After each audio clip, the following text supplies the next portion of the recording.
আলহামদুলিল্লাহ, আমাদের মাওলানা রফিকুল ইসলাম বড় ভাই তার মাদ্রাসা, এটা হবে হ্যাফজখানা। কত সুন্দর ডেকোরেশন করছে, মাশাআল্লাহ।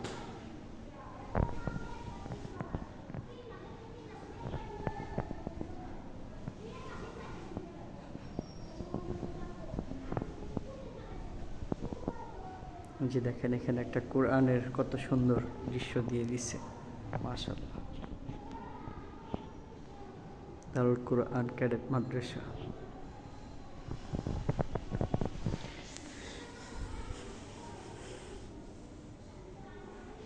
পুরা মাদ্রাসা, এখান থেকে এটা পুরোটা একটা হেফজখানা, হেফজ বিভাগ।